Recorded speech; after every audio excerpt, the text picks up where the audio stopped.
What is up, everybody? Welcome back to the Clubhouse Roundtable, a show where four of us and sometimes a fifth, where we have a guest joins us and we just chit chat, shoot the shit. We bring a topic up and we bring it to life in conversation, open, honest, vulnerable ways to let people know that it's okay to share your feelings. It's okay to tell your brothers that you love them. Men, it's okay to tell them that you love them. Trust me, it's okay. And it feels good when they tell you back too.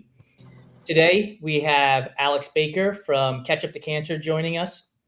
I met Alex because he had the huevos enough to message me through Instagram after seeing my podcast episode with Ali Bretnacher and say, hey, if you want to guest on one of your shows, I'm happy to do it. And we connected there, and we have had two Party of Five and a Fireside Chat conversations that were great. And during one of the conversations during the Fireside Chat, I told Alex that I can see his nonprofit concept, Catch Up to Cancer, resembling what we see during Major League Baseball with Stand Up to Cancer. And he's taken that idea and he's run with it. He didn't sit on his laurels with it. He just recently launched a virtual run here in February that was a resounding success. And that is my leeway into the topic for the day, which is how do we define success today? How did we define success yesterday? How do we think we're going to define success tomorrow? So, Santino, Joe, and Derek, welcome back, guys. I always look forward to this conversation on a Friday evening after a long work week and a long life week, honestly. And Alex, welcome to the Clubhouse Roundtable. Thanks for joining us, brother. Yeah, thanks for having me. Also, Jason, I love you, brother. Thank you. I appreciate that. See, it feels good to say it, right? It does. It does. Yeah.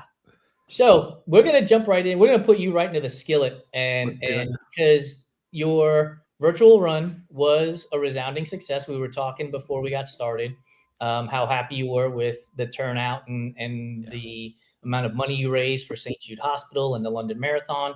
And so right now you have a goal with a definition for success. Let's talk about that today. And then what did success look like for you even prior to this virtual run getting launched? How did you define it and what did it end up being? Yeah. So much of, I think all of our lives are, we define success in different ways, right? Like, oh, I made this amazing meal. I made, I got promoted at work and, all of those things are different. I think in personal goals and especially in what I'm doing with Catch Up to Cancer, the whole thing started as a joke. Like, we wanted to hand out ketchup packets at a parade, and we thought it'd be really funny. And I tried to figure out how to do something with fundraising. And so the success out of it every day just feels completely wild to me. Like, there's a new thing, a new opportunity, a new something. And so to the run specifically, I took a bet on myself and the run community. I bought 100 medals and just announced it. I'm like, I'm doing this thing. Will you sign up? And I was begging Jason. I remember messaging you like, hey, I'm thinking about this. What do you think? And you challenged me in a way that I think helped define that success for me a lot of, well, if you get 0 registrations, is just doing it the success? Is 5 registrations, 10 registrations, whatever that number is, so I figured out that break even point, and it was amazing. Like, every day a new registration or 2 or 5 or 6, and it was fulfilling. And now that the medals are out, it's a virtual run in honor of my late wife. She passed away on February 5th. Her birthday is March 22nd. And so I'm kind of doing the run through that time. Obviously, Joe, in Indiana here, it's real cold.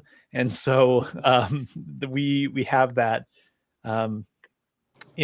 trying to give people a range. But I'm seeing posts of people that are doing the thing, people I've never talked to before, We sent medals to Australia and Switzerland. Like it, That's the whole, awesome. it's wild and blows my mind. So, um, defining success, I think, can be in little wins and big dreams, and achieving those along the way. So, Joe, I'm going to bounce this to you since Alex referred to you in his response. Like, you've got two small businesses. Well, one small business. Well, no, two small businesses. You got races you're putting on. You have an awards business as well. Like, when you're looking at success, like, what does that look like today? And like, how do you define it? Does it move as you're moving along with the process, or are you stringent? You're like, no, success is X number of registrations for a race, or X amount of revenue for the awards company? I mean, I think it changes all the time because, like, for instance, this week I've been getting my ass kicked by machine. I've been having machine problems all week. I'm behind. Success was after 4 days of troubleshooting, I figured something out that I think will solve all of them. That maybe next week that success could be I get a new commission, I get a sponsor for a race. Someone reaches out to me and says, tells me maybe one of my events is going to be the first thing. To me that's a benchmark of success. So I think it just always changes. I think you have to be able to let it change too. Like it's not static. I think that you kind of have to learn to like flow with whatever success is for that day, I guess. You agree with that, Derek? Yeah, yeah. I mean, and I like so. I mean, oddly, on the two of them talking in the race industry, that's something that I can kind of personally really relate with, and I've been a part of building up many different races from the ground up, and yeah, I mean, the commonality, for me is doing the success is doing something that it's not measured in dollars. It's that reward you're getting, and like, I mean, when you're talking about, like what's the number you need to break even, and then you see people registering from all over, and you see the way this like little thing that you started from a nothing idea touched so many different people in so many different ways. Like that's the reward. I mean, it's like listening to a school teacher say like, all you just need that one kid to be like, man, you really reached me, and like that makes all the other pains in the butts worthwhile. You know what I mean? So You mean the rest of us? yeah, not anyone, but I mean, like that, like that's the reward. And like I've done the same thing where like you start a small thing with a race like that, and you have those first time people that come up and they just, like I saw last year, Joe's first year with Hustle, how many people came up and just had such a deep appreciation for the event itself and the love and, what it grew out of, that passion it grew out of. And you just had the same thing, you see that's the reward. That's the success. That's worth more than any amount of dollars in the bank. Santino, I'm going to ask you the question, but in a different way. So, as a kid, we all have dreams and hopes and goals, and I want to do this when I grow up, and I want to become X, and I want to do Y, and all of those things. So, unless you are the person who actually hit the nail on the head, I presume that your life is different than what you thought the goals and what success might be growing up. Like, can you talk a little bit about that? And like, does it make you think to yourself that you're not as successful as you thought you might be? Or do you just say, look, man, life fucking happens and we got to adapt and pivot and change? Well, it's interesting. If we're going really far back, I suppose the 5-6-year-old version of me sees that I didn't grow up to ever play right field for the San Francisco Giants of all teams, and I definitely am not a success to him, but he was a dumb kid. So, but to be a bit more serious, I think it really is a moving target. My definition of success at 42 years old is not the same as my definition of success at 22 years old, or really even at 40 years old. It's always kind of changing, and I don't think it's ever one of those things that you're 100% going to get it. Alex, to your point, it is sort of like accumulation of these small victories. Beyond that, I think it is just kind of part of our growth as human beings that it would be a little bit weird if at my age I was still obsessed with the same things I was when I was, say, a teenager or in my 20s or whatever. I think we all at one point or another kind of looked at the traditional textbook, whatever you want to call it, definition of success, and didn't necessarily realize that, one, we didn't all start from the same starting point. So, to reach that's not to say that somebody who grew up the way I grew up, or, the way that, maybe some very, very disadvantaged kids grew up or whatever, not to say they can't reach that, but it's a completely different path to get there. And you have to prioritize, this is what I really want over, everything else. I sit back sometimes when I'm, extremely frustrated with whatever. I know we were kind of talking about on Threads the other day that we're a month and a half into the year, and I legitimately have not spent one day caught up business-wise yet this year, and I get frustrated with that. But it's like, you know what I've started doing, dude? In the past, if I did something that wasn't on my to-do list, I would write it down on my to-do list just to fucking cross it off. And then it just made it look like I was doing more shit than I actually needed to be doing for me. And so I was like, I'm not going to just write it down just to cross it off, because then I would get anxious that the things that were on the list weren't getting done because I was looking at other things getting crossed off instead. 100%. And I've been in that exact same boat before, because it's like, okay, I'm tricking myself into feeling like I'm being more productive or whatever, but it actually has the opposite effect. It's like, oh shit, this original list is still here, and I'm just making up whatever. I'm putting eat lunch on my list and crossing it off. But small victories, right? That one always gets crossed off, by the way. That one never stays on the to-do list. Yeah.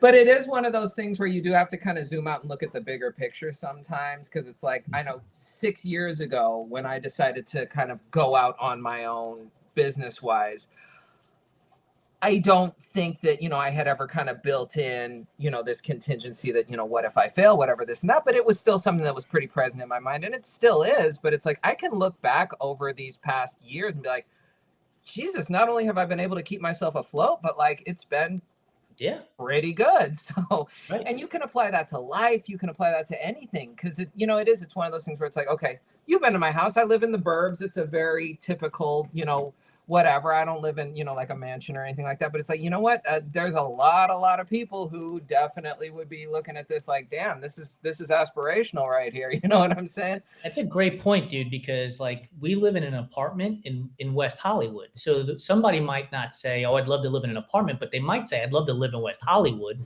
and live in California.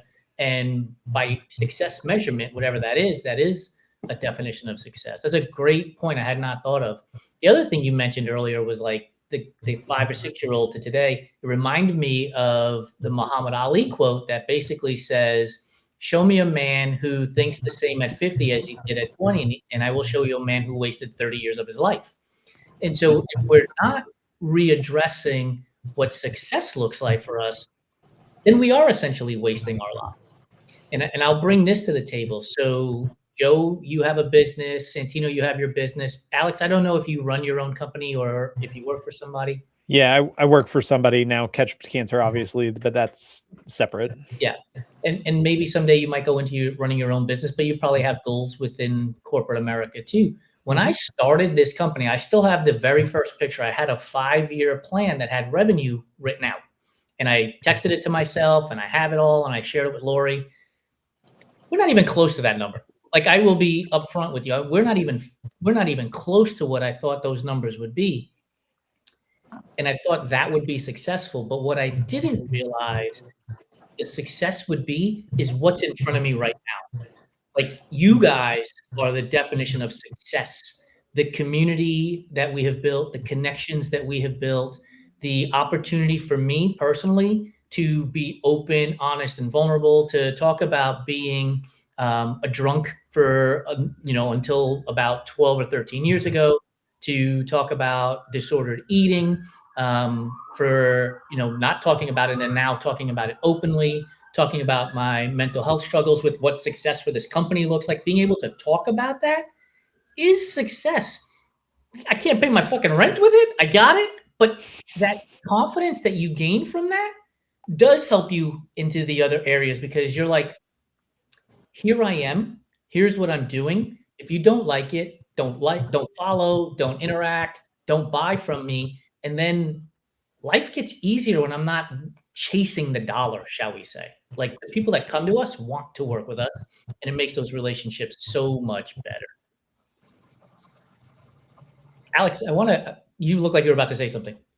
No, I was processing what you said. I think so. Before my my current role, I did run an IT consulting company for a couple of years, and chasing that dollar like spoke to me a lot. And we ended up, our biggest client was going to leave, and it was like, I don't know how I'm going to put food on the table, how I'm going to pay the rent, right, or the mortgage on the house. And so, like, there's something real there. And the everyday athlete community that you have built, it is meaningful, it is successful, whether it's putting up the dollars or not. And I feel similar with what I'm doing with Catch Up to Cancer too. Like, the people that reach out and the DMs, and Jason, the encouragement that I see you put on threads for new runners and stuff, like it, I don't know, that community is powerful in a different way than financial. Yeah, 100%. The four of you guys have kids. I don't have kids. And so, like, Joe, I'll go to you first. Like, when you talk about success and you think about success, like, how does that either impact the conversations you have with your kids? You have a kid who's in the music business, right? When you talk to him, do you have conversations about what success might look like for him out there? Yeah, definitely. Of course, my like definition of success has changed like drastically in the last few years. So I can guarantee you that my conversations about success with my children never have anything to do with how much money they make. I mean, that's something that, I think is important. There's a lot of different ways to measure that, and one of them is not some arbitrary number hanging in space that you can like log into a thing and see. Like, I just don't think that's what that means. And that's definitely something that I try to instill in them. Success has nothing to do with that. It's the connections. Having a family that makes you rich. You doesn't mean you have to have kids. Family doesn't have to be blood either. So defining that is different for everybody else. So, but yeah, I definitely have that conversation, but it never involves how much money they're going to make. Like, so Derek, for you, like, and I get it, like, money, an arbitrary number for money, I get it. Like, we don't talk about that. But Derek, like, kids have to pay their own rent, their own mortgage, their own car payments at some point. So how do you approach that subject at some point? I know your kids are young, and so maybe you're not there yet, but you're going to start thinking about it at some point soon. And so how do you approach that subject when it comes to success for the kids?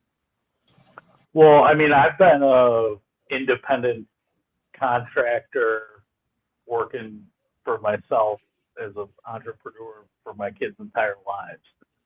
So, my kids see work ethic every day. And when I get the chance, my kids, because I work for myself, I have the ability to take them with me to work sometimes. So they see the stuff that I do day in and day out. They see that, I do property management work. So there's a little bit of everything there, like my kids see that, dad can work hard and drive backhoe, but he's also not above taking the garbage out or mopping up a mess on the floor, and so, I think with that aspect, they see that, and, they'll always be instilled in them that, obviously you have to do what you have to do to put a roof over your head and put food on the table, but that, when you get above the ability to do that to a certain point, it's not going to make you any happier. And I grew up around kind of quite a bit of excess, and in an area in the suburbs of Chicago where there was people with insane wealth, and you see like that does not bring happiness. And I can't tell you the number of stories and families I grew up with where I wouldn't wish their life on my worst enemy, like the horrible things that happened in their families as a result of that. And some of the tightest families I know are the ones that are living hand to mouth every week. And at the end of the day, the thing that is most important to me when I'm teaching my kids what success is, being a good human, like being a good person, and just I'm be a good human a being. I'm a big sports fan, and I've had this conversation with Lori multiple times and with a lot of people. I wouldn't exchange my life today for a professional athlete's life. And it's not because I've got so much money in the bank that I wouldn't use more. Don't get me wrong, right? Conveniences would be there, but they don't live at home, right? Like if you're a baseball player, you're on the road 4 or 5 months a year, and you're not in your own bed. You're not eating food with your loved ones. You're not around your kids. Like all of that, for me, my definition of success wouldn't be playing in the major leagues for all that amount of time and being away from family. I don't like going to airports constantly and flying around and eating at restaurants 24/7. For me, that as a kid, that's what I wanted to be. I looked up to it, and then I realized I'm a 5'6" Puerto Rican kid. I'm never going to make it to the majors. And so like that dream went away.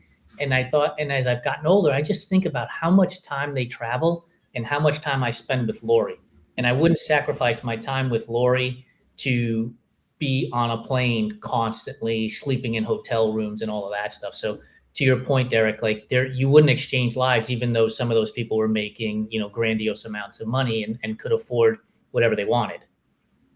Yeah, and I wouldn't take another $50,000 a year to have half the time with my kids that I do.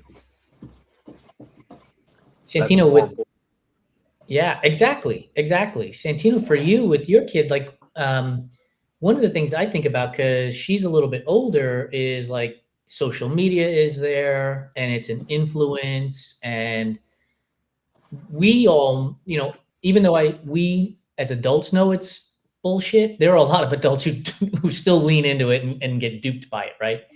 So like when you're talking to your kid, like how do you work through that process so that they don't see, so that she doesn't see success based on what's on social media and think to themselves, I need to do that. Like I have to do that. Not necessarily this is a role model to get to that, but I have to do that.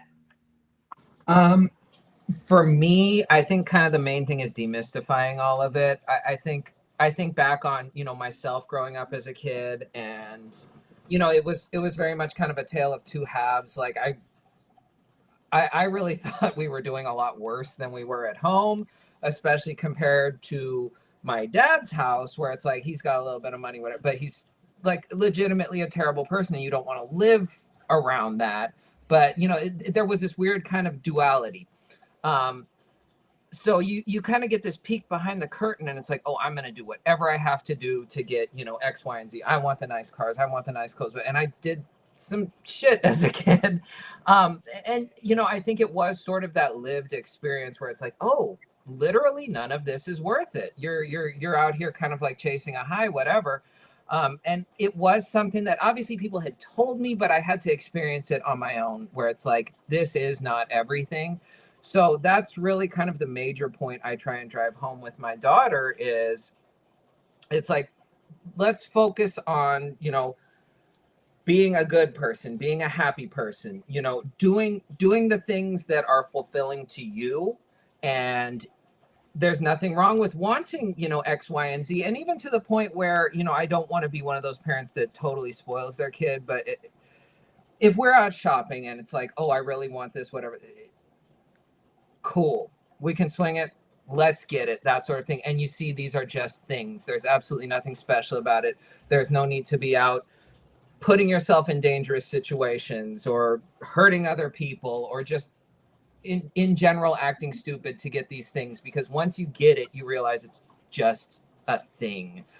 So that's sort of my approach, is just being as transparent as possible, because you can say social media, all this, whatever, it isn't real, but it's very, very different than actually experiencing that. Oh yeah, no, none of this, all these people that I'm looking up to, they aren't any better than I am. They aren't really living any differently than I am. In fact, most of them are stressed out. Most of them are difficult people to be around.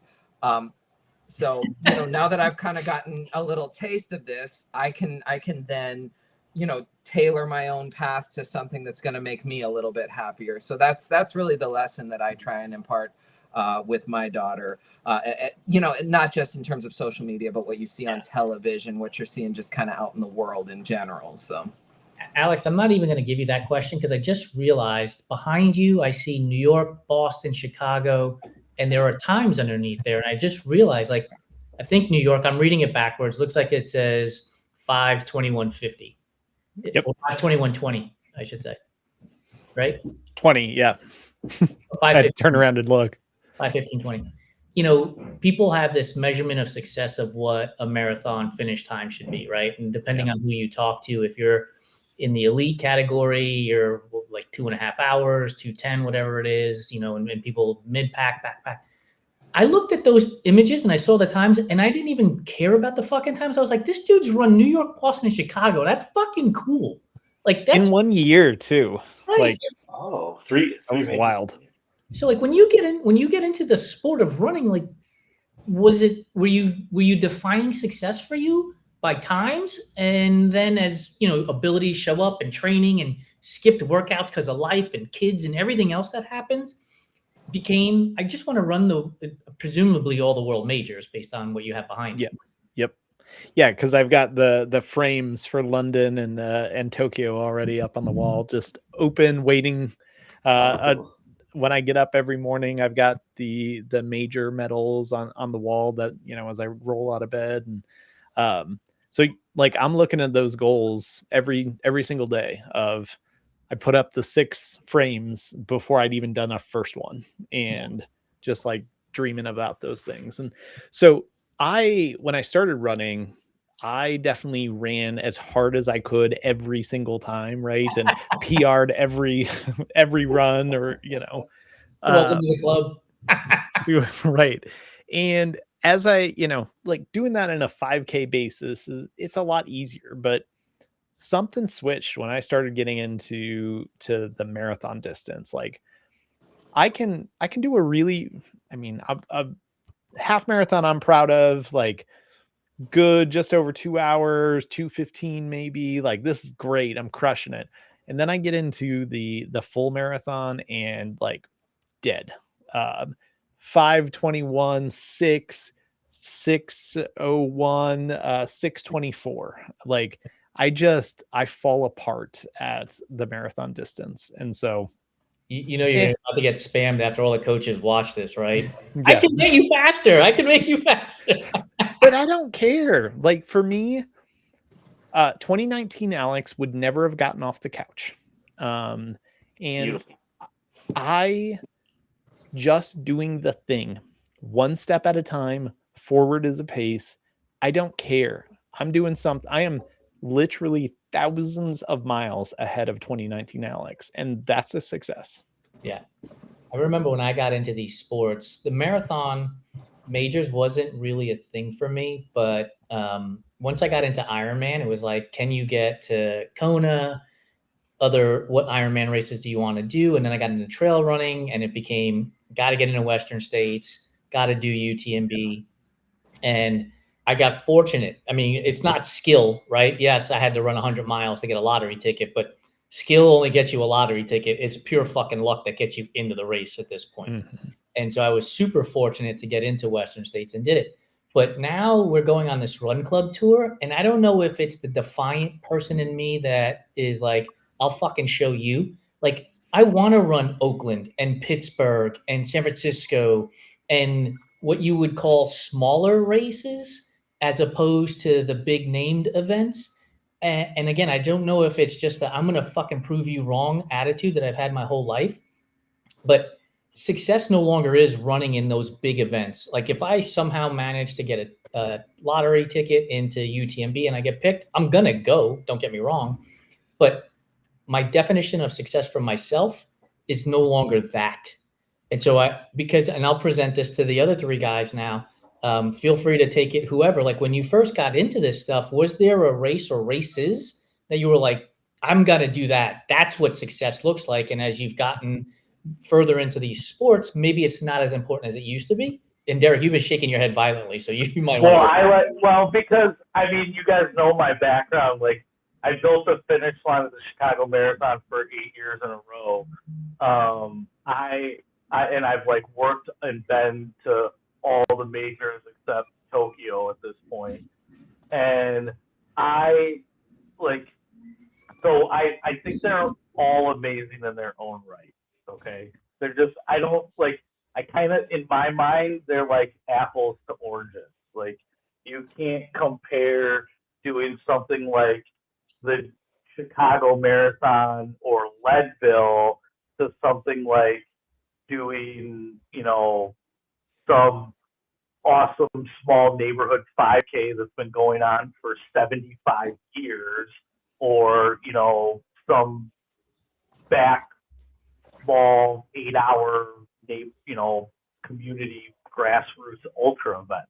I mean, they're just totally different, but they're both awesome in my mind. Like, I mean, I have just as much fun running and producing an event like Chicago as I do some of these great, I have a turkey trot that I've been working for 13 years in a row, and I just work it because it's just an awesome little community event in a small neighborhood in Chicago that the whole neighborhood comes out for, and it's just a great time. So yeah, I don't know. I like both. Joe, I want to put you on the spot. Like, Vol State has a name in the ultra world. You got into Vol State.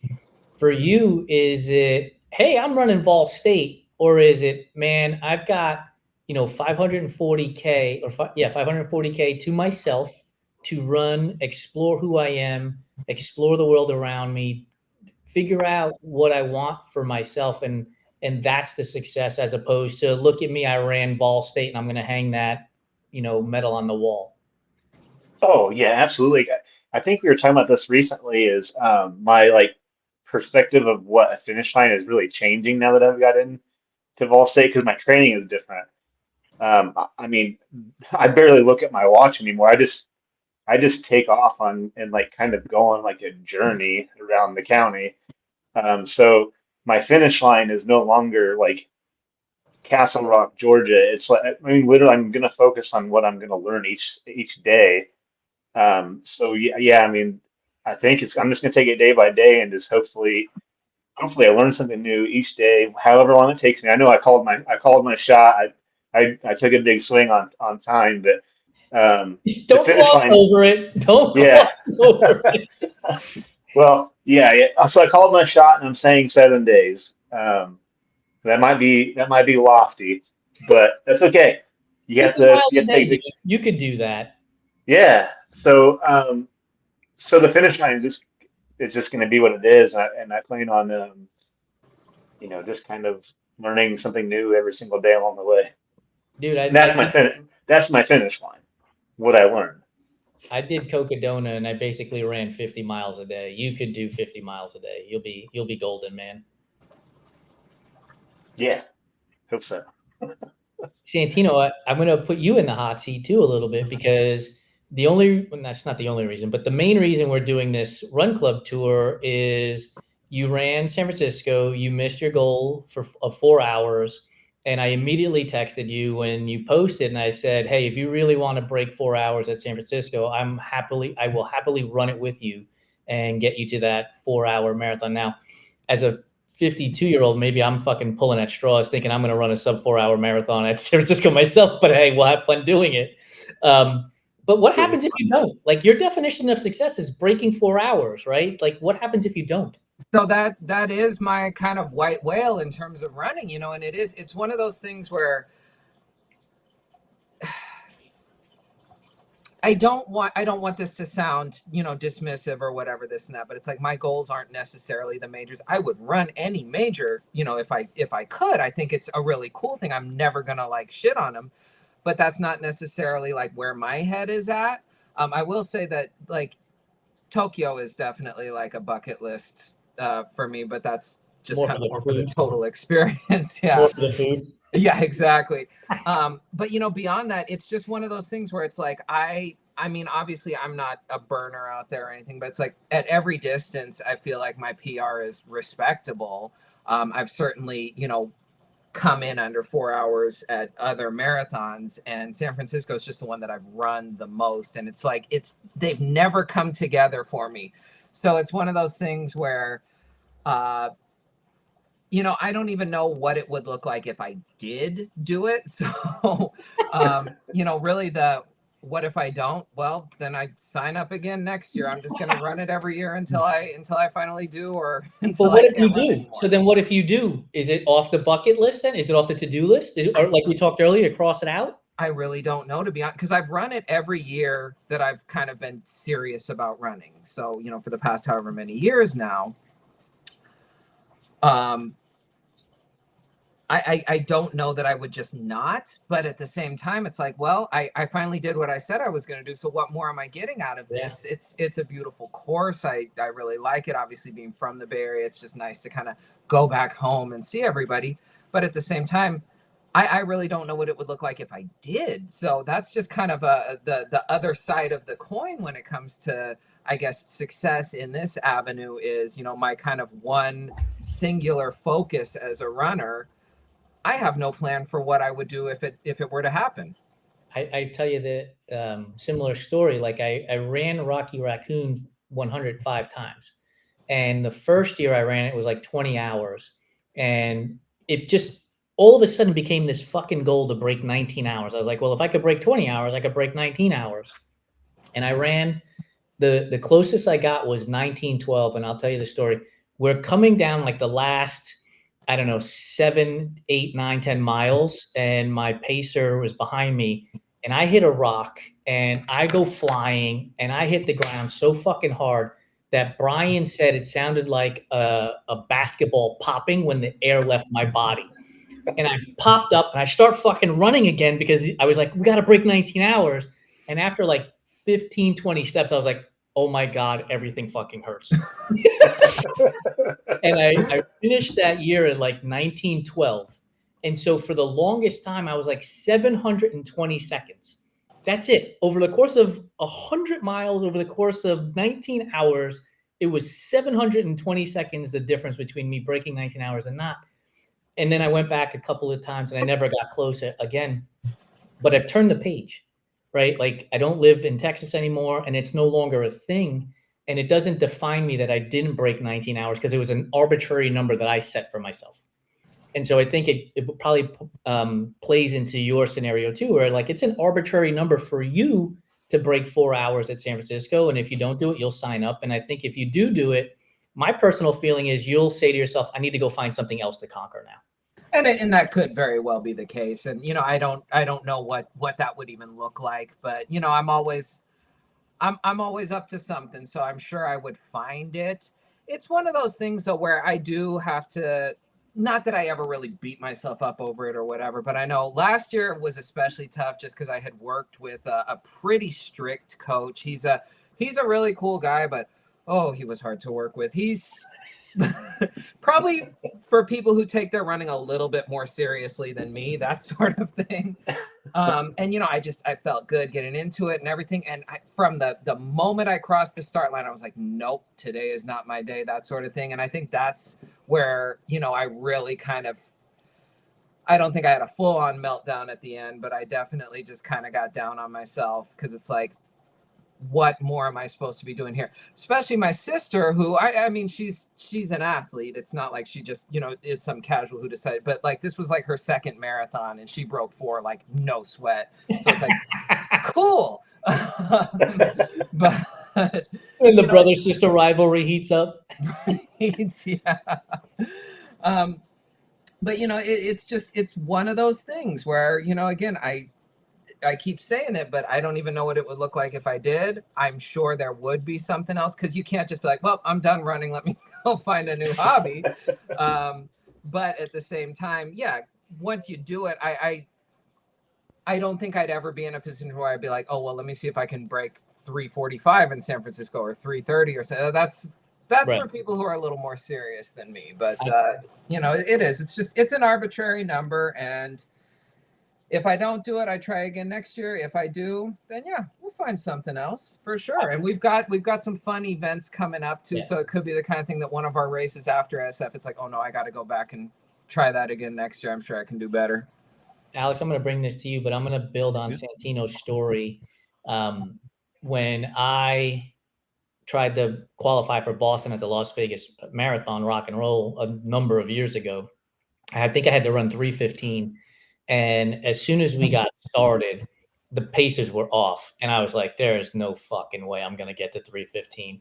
I got to like mile 18 or 19 and like all of the wheels came off. I finished in 3:31. And Santino, you said you didn't know how to react. Like I was full on fucking crying. Not because I didn't qualify for Boston, but because I was in so much fucking pain. Like everything hurt that it made me cry. And in that moment, I was like, I am never going to try to qualify for Boston ever again. Like, it's not that important to me to put myself into this much pain for that particular event. And so, Alex, I want to bring it to you. Like, have you ever started something and you almost immediately knew this is not going to be successful? And how did you react to it? Yeah, my Berlin was actually that same race for me. I crossed the start line this past September. It was 81 degrees. And by 3K, I was dry heaving. And Berlin has a hard 3:50 p.m. cutoff that you have to be at either 31 or 33 kilometers. I don't remember what the distance was, whatever it was. But I'm a back of the pack runner. So based on my start time, I'm like mathing, like, how do I get to that point? And so I'm like weaving my way in the start line and like everything I could possibly do. And I made it by 10 minutes, but there was also a 6 hour and 15-minute race cutoff.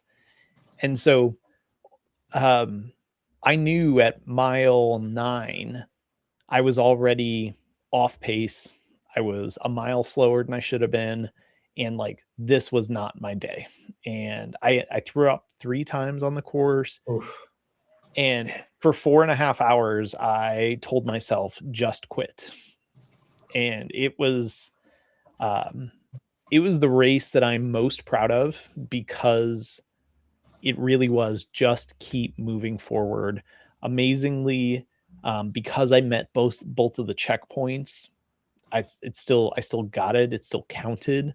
But I did not believe that immediately following the race. And so I got my medal. I took like this terrible picture, like, kind of right. Like I just am crushed because I've now traveled to Berlin. I've raised $6,200 that I'm going to have to do all of that again. I'm going to have to this again and that again and this, and how am I going to fit it in my schedule? Like, I figured when I started this, I'm doing the 6 majors in 3.5 years. And I was like, I don't even know how to even do this. And I full on cried hard because like, it was all for nothing is what I thought. And luckily, because I made the cutoffs, it did count, but I was, soul crushing. Yeah. Derek, I'm going to bring you into this conversation here real quick. But when I did Cocodona the first year, I had a goal of finishing in like 72 to 78 hours. And going up that first climb was horrendous. And immediately we were off by like 7 hours to the goal. And it just kept getting bigger and bigger and bigger. But to your point, Alex, I thought to myself, like, I have a crew here of 4 people. They flew out here. They're here to support me. Like, how do I tell them I'm fucking done before we even get to the first night, right? Like, I apologize. I'm sorry I wasted your time, kind of thing. And so that plays into your mindset too. And I did manage to finish Cocodona and earn the buckle, but man, like that mindset of like, fuck, like, what do I do here? And like, this seems to have been a massive failure. And you take perspective and you end up realizing that it is successful when it's all said and done. Derek, I want to ask you this from a business perspective, though. You've had businesses and you've obviously had to shut them down to move on to other things. And so when you're going through that process of deciding, right, like we can talk about DNFs, so to speak, from the running perspective or a triathlon perspective. But when you're making a decision to close down a business, which is presumably Or sell off. Yeah, or sell off, presumably a greater impact on your life than DNFing at a arbitrary race. Like, what's that thinking like for yourself when you're like, I'm either closing it down, I'm selling it off, I'm no longer going to be a part of this thing that I've helped build and create? Yeah, I mean, I've had all of them. I've had close them down. I've had they close themselves down. I've had sell them off. But they're all rough when you put everything you got into something. I mean, you're no stranger to building a business, and Joe isn't. I mean, Santino. I mean, you guys, you build your race and charity and everything. I mean, we've all built something like that when you put your heart and soul into it and it doesn't work out. It stinks. But I mean, like anything else for me, the important thing is taking some kind of lesson there, making sure some kind of growth came out of that. And, whatever it was, it was what it was. It was a moment, it happened, and you gotta move on. One of my most inspirational things that I've had like my whole life, and I still have this like tattered piece of paper that my dad gave me when I was in like 7th grade. And it's that famous list of Abraham Lincoln and all of his failures before he became president of the United States. He had 2 or 3 failed businesses. He had a couple like huge anxiety attack episodes where he was, in psychiatric institutions. He, failed multiple runs at Senate and Congress and everything else. And then finally later in life was elected president of the United States. And it's like you can fail 100 times, but usually the difference between people who find that point that there's wherever it is that you're supposed to get to in your life is the ability to say yes one more time and take the risk of falling down one more time. Joe, I'm going to put this in your lap because you have 2 businesses that you're currently building. And Derek used the phrase, when you reach that point, it just triggered this in my head. Like, do you have a definition of when enough is enough for either of your 2 businesses? Yeah, I mean, I don't think I've reached that with the race directing side, but there's been cases where, I could think of like having maybe a difficult client where we just reached the point where it's like, hey, like no matter how bad I may want this commission, like this isn't gonna go. Like this is just not gonna work for us. So I've definitely reached that point. And I think it's pretty obvious when you get there. It's just like there's just no way around there's just no way that this is gonna work out for us. You gotta let it work in. Keep rubbing it in. It'll get better. So I've definitely had that, in my experience. But when you think about it now, like, is there a moment where you say to yourself, because you do a lot of this stuff during the week and on the weekends, and it's because you're also working full time.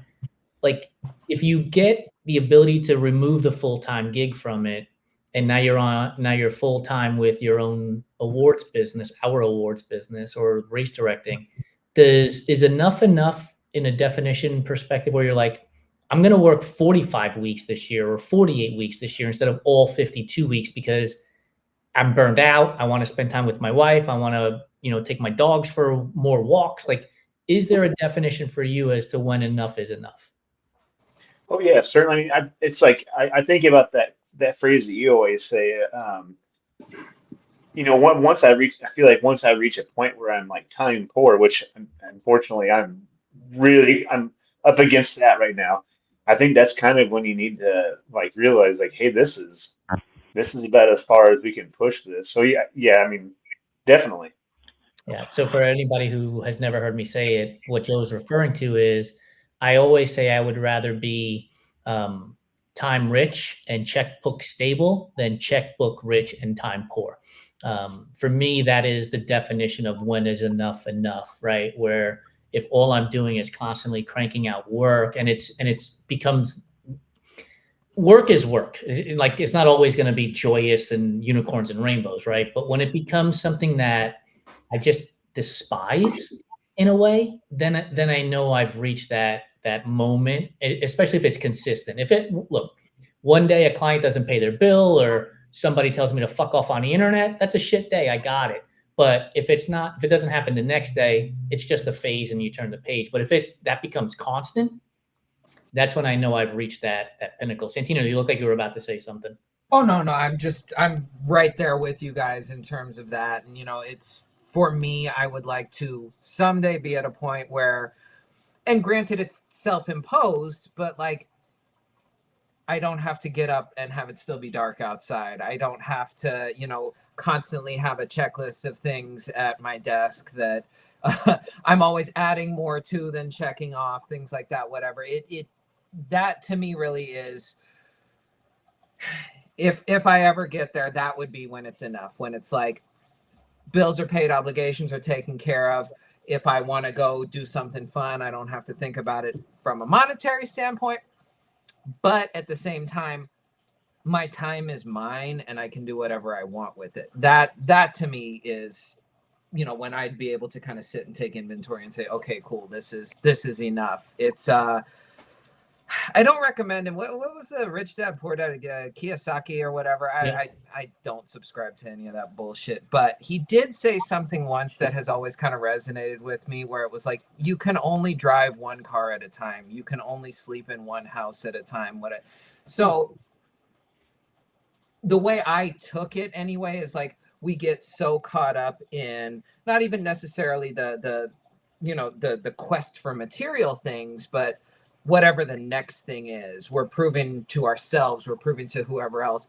But ultimately, at the end of the day, it's like, that's great, but what are you doing with it? What is it bringing to your life? What is it bringing to the table? And that's the main thing. The older I get anyway, and it seems like we have somewhat of a consensus here, is that, time really is kind of your most valuable resource. And I certainly would like to get to the point where it's like, my time is 100% my own. Will that ever happen? I don't know, but that's the dream anyway. I have, I guess, an ex uncle-in-law that they made a lot of money back in the day with the Beanie Babies and everything. And they had a beautiful house to begin with, sold it, bought another plot of land, knocked the house down there and built an even bigger house. And he said to me, he said, if you won the lotto or something to that effect, or if you make enough money one day, would you like to have a house like this? And I said, no. And it caught him by surprise. And he was like, why not? And I said, how many bathrooms do you have here? And he said, I have 5. And I said, well, how many of them can you shit in at the same time? That's a lot of bathrooms to clean. Right. And he was like, huh? And I was like, look, I can only shit in one bathroom at a time. Like, why do I need 5? It's not something I'm interested in. And so like that to me, I guess, was like understanding when enough is enough in that moment was, this is beautiful. I'm happy for you, but it's not for me. And I think that what we need to do as individuals is define success for us individually, as opposed to whatever the collective seems to be for the definition of success these days. Alex, you look like you're chomping at the bit to jump in here. Yeah, I think there's, as you were talking about that, I have a full-time job, right? And I definitely in many years of my career was always chasing to go up the ladder, right? And you know, have a bigger department and supervise more people and be responsible for more and more and more and more and more and more. And it got to a point that I changed jobs because my son, I was traveling and like always being at all of these events and things. And my son, who was maybe 6 at the time, 6 or 7, he told his teacher that I don't work or I don't live at home anymore because dad's always traveling. And like that just like shifted me so hard in a way that, you know, now I'm sure chasing up the ladder a little bit, but not like that's not like my passion, right? And I don't I'm happy, I'm content. I've got a house I'm happy with. I plan to stay here till the kids are gone and then, you know, sell it and who knows what we're going to do from there, but you know, like I drive a Honda SUV. I've driven a Honda SUV since 2006.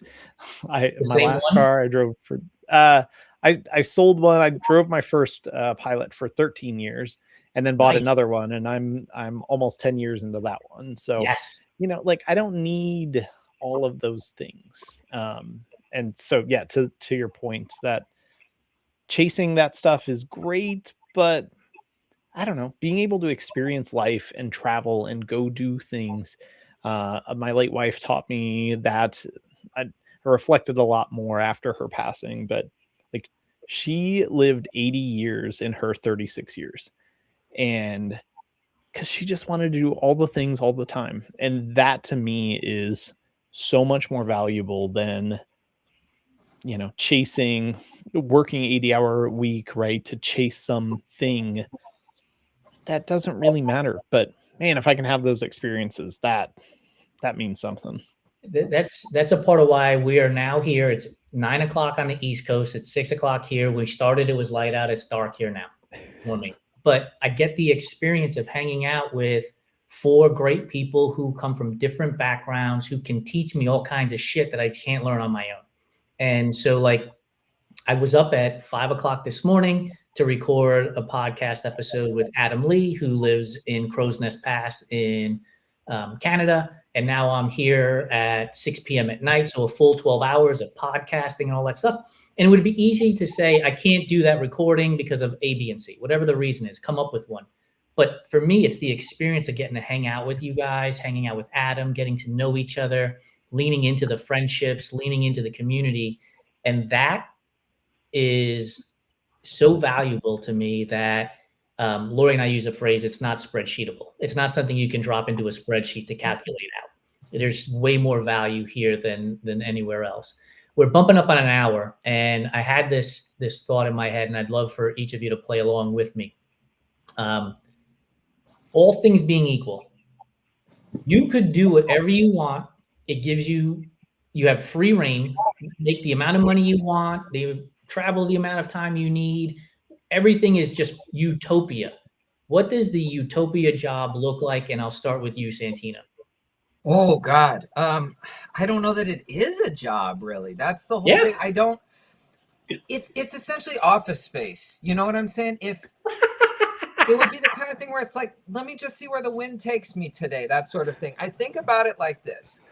We don't get to do it very often just because my wife and I both have kind of busy schedules and, you know, of course, having a teenage daughter and everything as well.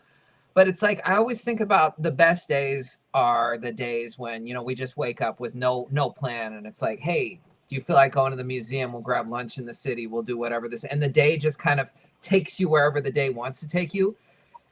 If I didn't have to worry about money, if I didn't have to worry about, you know, no, whatever. but you see, that's the game. You have to worry about. You've got to. You You're have going to worry to get about paid. money.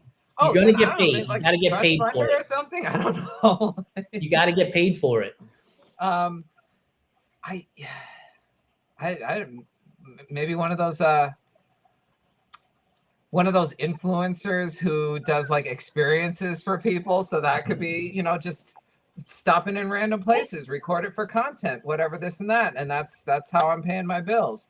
So yeah, I mean, I don't know that there's any like one thing where it's like, oh, this is dream job status, whatever, because, you know, if I'm being honest, I'm probably a lot more of a slacker than I give myself credit for. And I don't really like to work. I just have to.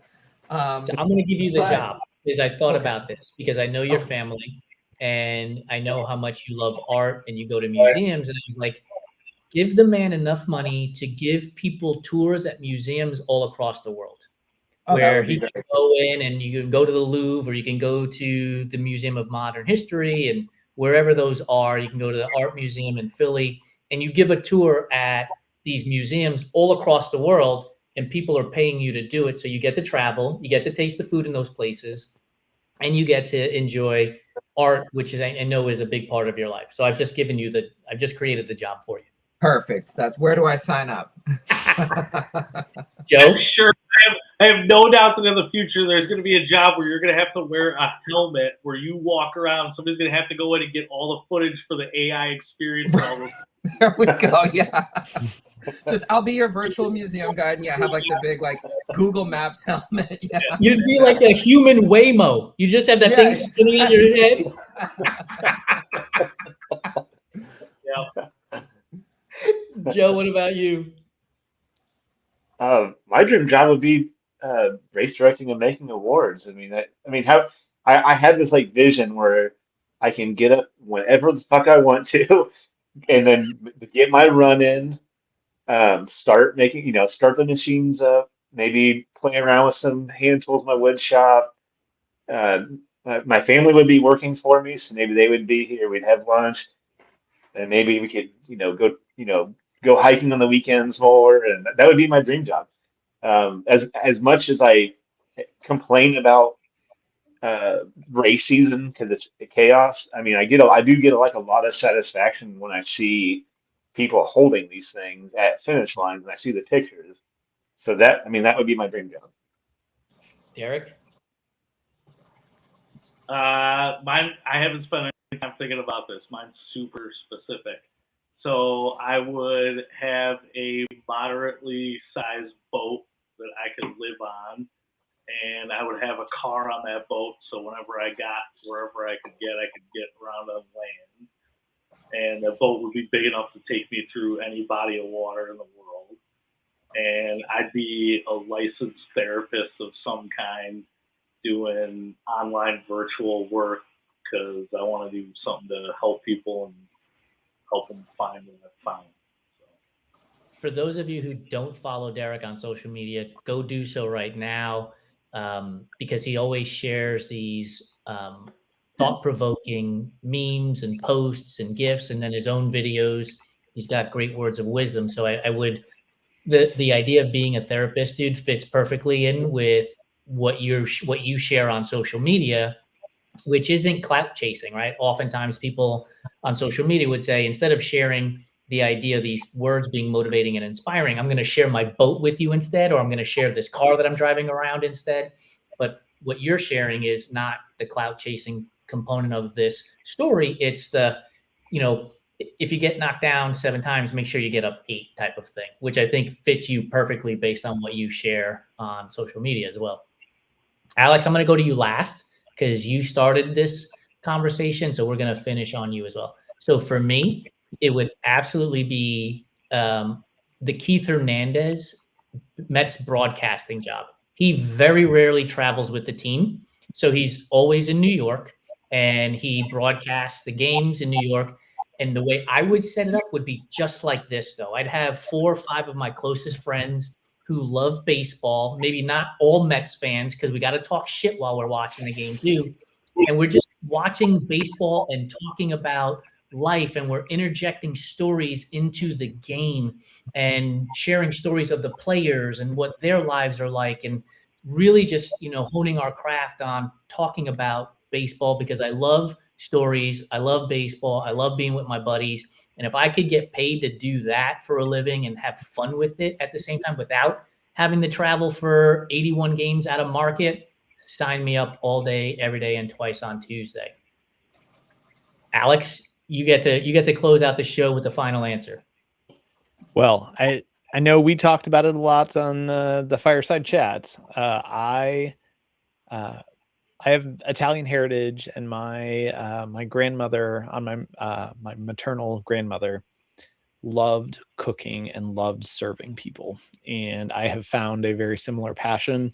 I love hosting dinner parties, and so the ultimate answer I think would be a chef, and being able to just serve and put love into food and family and creating that atmosphere, having a restaurant and just creating warmth in something that people can be excited about and celebrate and share moments. And oh man, remember that restaurant we went to, and be talking about. And I used to do a lot of graphic design work. I don't do that as much anymore, and I have found my palettes in ingredients and a plate, and so I enjoy that a lot.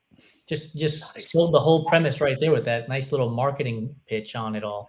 I will say this: if you're a member of the Everyday Athlete Clubhouse and you haven't watched Alex's Party of Five, it's a great episode. He gets into the food, and we get really into his guests that he would invite and why he would invite them and the meal he would design. And he also sent me a case of, I think it's called Cascatelli, correct? Cascatelli, yep, waterfalls. It is so fucking good, dude. It is great pasta.